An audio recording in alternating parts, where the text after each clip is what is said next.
So you can see in the tweak menu, you have right at the top, you've got the volume, and it has like a readout of the current volume that's being played.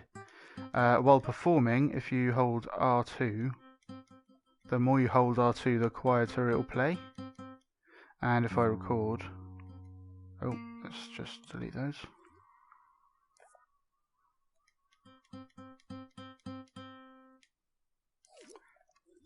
Then you can see they're kind of smaller notes, because you can scale these up and down using up and down, and now that will be a quieter note being played. And if you use L1 and push the touchpad, and it's an instrument, then you'll swap between the freeform performance mode and piano roll view, like that. Cool, so that's the volume, and it gives you a like meter readout of how much volume is actually coming out of it. And you can adjust that, so now it's always quieter, now it's always a bit louder. With a lot of these you can split the slider with holding L1 and use X instead of just X, and now if you watch like a bar appear, it's always in a different place. That's because every time it needs to play a new note, it'll select a new position in that volume to play at. So when it appears down here, it's a bit quieter. When it appears over here, it's a bit louder. Which is kind of cool. So that's pretty cool for drums and stuff, or sound effects and things like that, because you get a bit more of a natural sound to it. ADSR. So this stands for attack, decay, sustain, and release. And these are the different parts of this graph. So attack is, let's make this bigger actually, there we go. Just grabbing the window with R2 and pressing up. This distance here, like left to right, is how long it takes to get to full volume when you start a new note. So if I start a new note, it takes longer to get to full volume, so it sounds less plucky like that. And you can make it sound quite different. The next one is decay. So I think I might have to use a different instrument for that. I'll just drop that in there. Okay, so now if I tweak this one and press triangle on this, you can press triangle on any setting to reset it. So we got the attack and then decay.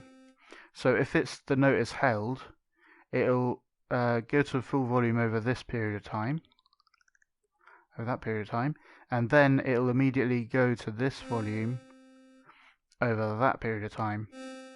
So if you make that really short, you can really hear the difference.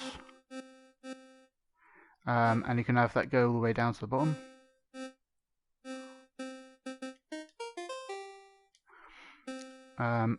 Like that. That's decay. And then sustain is, as you can hear, it's still going even after I've stopped messing with it. So I'll make that shorter. So even if I stop playing the note, it'll carry on and fade out over that period of time there, called the release time, I guess. I think I misspoke before. It's called the release.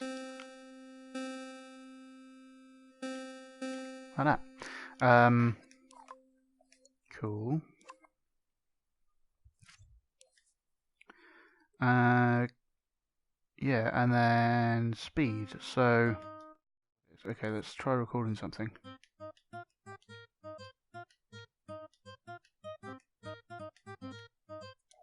Whoa. Overlapping.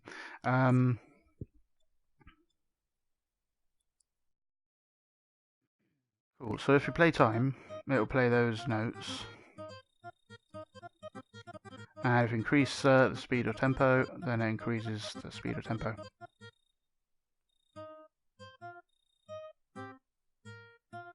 like that. Very straightforward. Start time offset. Now, I know a good one for that. Let's go find it.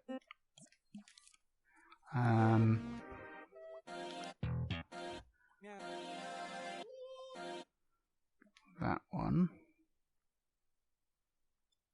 Cool. So to demonstrate how this works, let's go in here.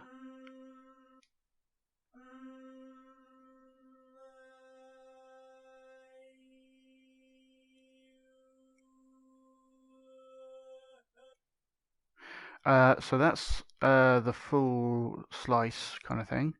But what if you played it from only that bit? Oh, and you like looped it like, wait a minute.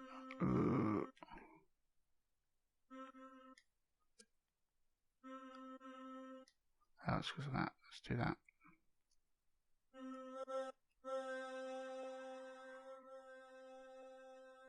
Like that. So you can hear it has a very different sound to if we were playing that. Oh, got the there you go.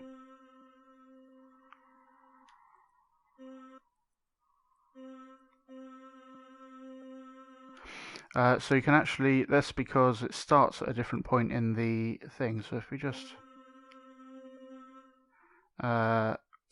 undo those, actually, there you go, and we adjust that, you can see it's playing a different part of the actual thing, like that.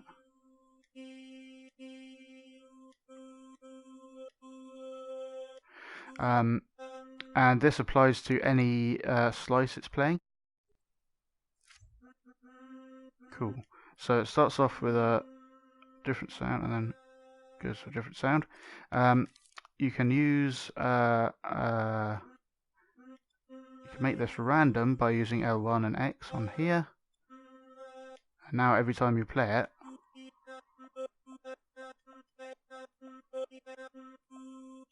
like that. Alternatively, you can use a search of a effect field. Just plonk that in there. Effect fields effectively just adjust these settings depending on if you're like playing within it and things like that. So here we'll just affect the start time offset all the way to the end. So now if I play it, it's like pushing it to different points in the thing.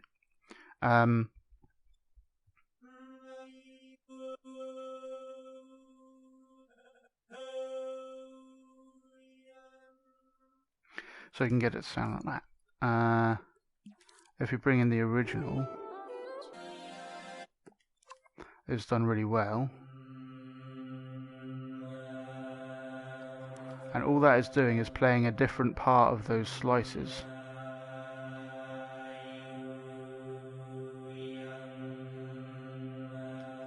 Which is pretty awesome.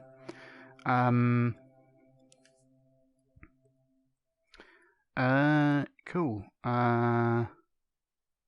Looks at the slice playback mode.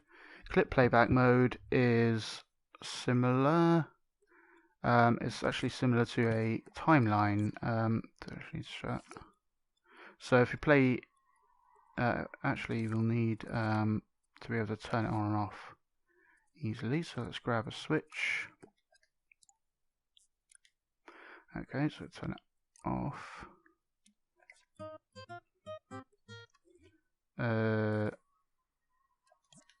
Turn these off as well. Okay, so it's set to, if we put it on once, or sustain is the easiest one. So we play it, it will play until I turn it off again, and it will pause at that moment.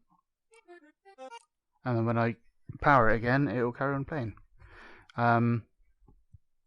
If we set it to once, then even if I power it off, it will continue playing to the end until the next time I power it on, and then it will play from the beginning. So, and then I'll turn it on again, and it skips to the beginning again. like that. Loop means is similar to sustain, and that it kind of pauses, but when it gets to the end, it will loop around to the beginning. And the last one, playback mode, is loop. In the timeline, that looks a little different. So you can if it's in loop mode, you can just drag out these loops. So you don't have to keep on making copies, and then if you want to tweak something, like select all of them and tweak them all at the same time, you can just drag out this, and it's a lot cheaper for gameplay thermo as well. So that's a good thing to do. There is a problem some people run into when they're working on music, where they've put it into once mode, like that, and then they like play it and stuff, and then they go over here. You can see they're like playing both of these at the same time. That's because